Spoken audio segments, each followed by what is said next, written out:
C'est au Sénégal, à Dakar et dans sa banlieue, que nous sommes allés entendre les défenseurs de la polygamie. Traditionnellement, en Afrique noire, les rapports entre l'homme et la femme sont marqués par cette polygamie. Quand une femme accouchait, elle restait intouchable jusqu'à ce que l'enfant soit sevré pendant 1 an ou 2 ans. C'était l'enfant et non le mari qui dormait avec elle, porté sur son sein la nuit, comme il l'était le jour sur son dos.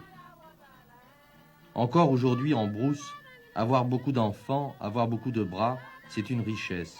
Richesse d'autant plus grande donc que l'on a davantage de femmes. La polygamie, le gouvernement ne la favorise pas. Si l'on se marie à la mairie, on se voue à la monogamie. Mais si l'on se marie à la mosquée, la polygamie va de soi. Et si une fois marié à la mairie, on se remarie ensuite à la mosquée l'emporte. Et la polygamie, là encore, va de soi.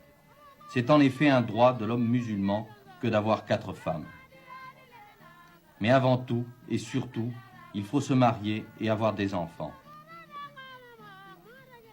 Monsieur Ndiaye, qui vit dans la proche banlieue de Dakar, est l'exemple type de ce chef de famille polygame. Il est chef électricien d'un grand théâtre, il a 3 femmes et 10 enfants. J'habite actuellement dans cette maison.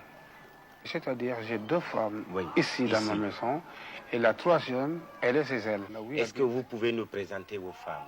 Si vous voulez, je vais les appeler.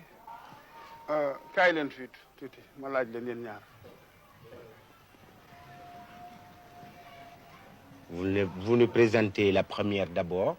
Vous nous dites le nom. Eh bien voilà, la première s'appelle Fatou Sidibé. Il y a combien d'années vous êtes marié avec la première? Eh bien, nous sommes mariés depuis 1942. 32 plutôt. 1932. 32. Oui. Mais quel âge avez-vous, monsieur Ndiaye? Eh bien, j'ai 56 ans. 56 ans. Oui. Et elle a combien d'enfants avec vous? Eh bien, elle en a 7 avec moi. Et la deuxième? La deuxième, là voilà, je peux l'appeler Kayo. Voilà la deuxième, elle s'appelle Nini Sarr.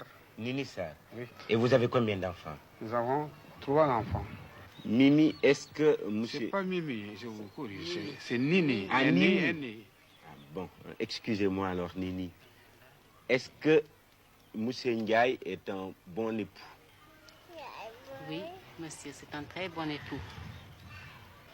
Monsieur Ndiaye, est-ce que on peut aller voir votre 3e épouse?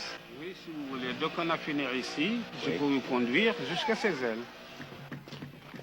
Ça fait combien d'années vous êtes mariés? Enfin, environ 10 mois, c'est tout. Comment faites-vous alors pour vivre avec 2 maisons? Avec 2 maisons. Vous passez toutes les nuits ici enfin, ou voilà, là-bas? J'ai fait 2 nuits ici. Oui. Alors, la 3e nuit, je les passe chez moi. Alors vous êtes mariés depuis 10 mois. Mais quel âge vous avez? J'ai 18 ans. 18 ans. Oui. Mais quel est l'âge de votre mari? Ah, je crois qu'il doit avoir 40 ou bien de plus.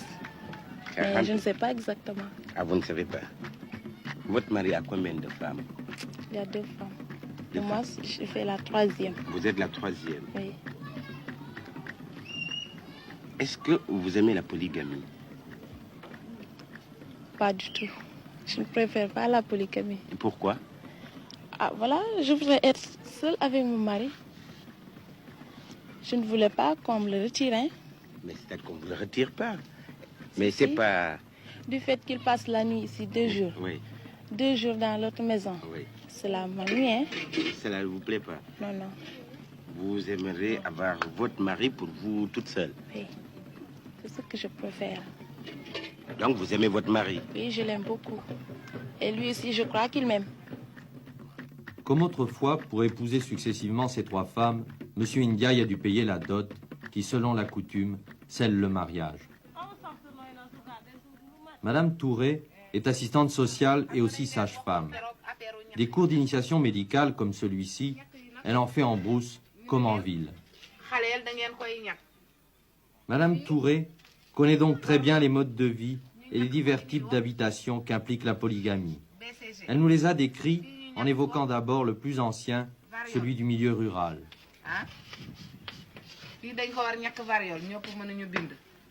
Alors, en milieu rural, vous avez ce qu'on appelle le carré familial.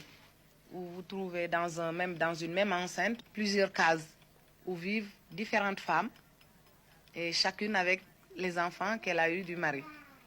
Et le mari, par contre, vit à part dans une case. En général, c'est la mieux arrangée et là-dedans se trouve le meilleur lit de la maison. Et les femmes qui viennent chez lui à tour de rôle, ils passent 2-3 jours.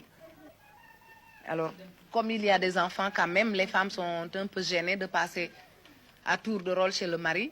C'est ce qui explique que le soir, une femme vous dit « je vais allumer la bougie ». Ça veut dire qu'elle passe dans la case du mari et on la revoit que le lendemain. Alors, comme ici, chaque femme a sa chambre et les enfants la leur, ce ne sont plus elles qui vont à tour de rôle dans la chambre du mari qui, lui, ne bouge pas, mais c'est plutôt le mari qui fait la navette. 2 jours dans une chambre, 2 jours dans l'autre, ou 3 jours, ou ça dépend de ce qu'ils ont convenu également au départ, comme système. En ville, vous avez une autre formule qui consiste à garder la maison initiale avec la première femme et les enfants qu'elle a faits et à aller installer la 2e ou 3e ou 4e femme la laisser chez elle ou l'installer dans une autre maison. Au Sénégal, 79% de la population est musulmane. La pénétration de cette religion remonte au XIe siècle. L'islam a donné ainsi à la polygamie ses fondements légaux et religieux, définissant les droits des maris, mais aussi leurs devoirs. Intera Diop, personnalité religieuse officielle, rentrait ce jour-là d'une cérémonie avec ses femmes. Je suis El Hadji Taha Diop, imam de la mosquée, âgé de 35 ans. J'étais à la Mecque 3 fois et j'ai 3 femmes.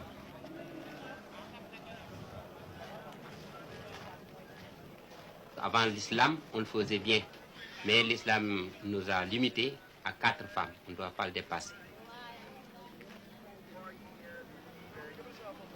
On les respecte, c'est obligatoire, puisque tu donnes 2 nuits cette femme, l'autre 2 nuits, l'autre 2 nuits, ainsi de suite. Alors il faut les égaliser pour les habillements, il faut les égaliser pour les nourritures. C'est l'islam qui nous a obligés de les égaliser, toutes les femmes.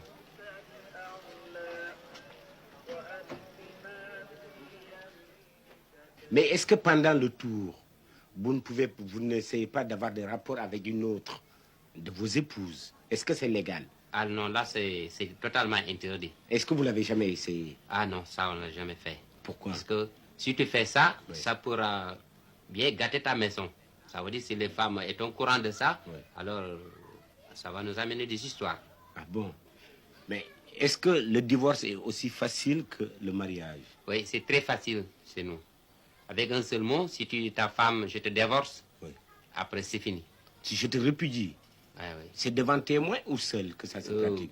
Devant témoin, en particulièrement. Est-ce que les femmes se bagarrent? Est-ce qu'il y a des bagarres dans votre ménage? Il y en a, mais pas tellement. Et quand elles se bagarrent, qu'est-ce que vous faites alors? Et quand les femmes sont bagarrées, tu es obligé d'aller voir les vieux de la mosquée qui viennent pour les arranger. Puisque toi, tu ne pourras pas les arranger. Puisque si celui qui a tort, si tu dis que tu as tort, alors il va dire que tu as parti prise pour l'autre. Ah oui, que vous favorisez l'autre. Ah oui. Mais justement, je voulais vous demander, imam, la question de maraboutage, est-ce que les femmes vont voir les marabouts sorciers qui font des gris-gris? Ah ça, il y en a tellement. Ça, ah oui, il y a presque toutes les femmes qui les font. Mais est-ce que vous n'avez pas de gris-gris alors contre les gris-gris des femmes? Ah ça, il y en a. Ça, vous en faites vous aussi? Il y a des gris-gris à porter, oui, que si la femme fait quelque chose aussi, oui, ça n'aboutira pas. En fait, c'est ce qu'on dit dans le langage ici, les gris-gris paratonnerres. Paratonnerres, oui, voilà, c'est ça.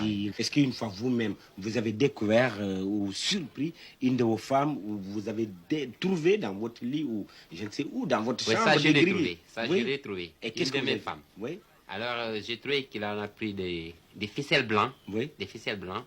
Alors, il les a mis plusieurs nœuds. Oui. Alors, il les a foutus sous son lit. Sur son lit à elle? Oui, à elle-même. Et vous êtes pour venu... que je couche là-dessus. Oui. Et si je couche sur le lit, oui, et puis ça m'attrape. Et c'est pour obtenir quoi?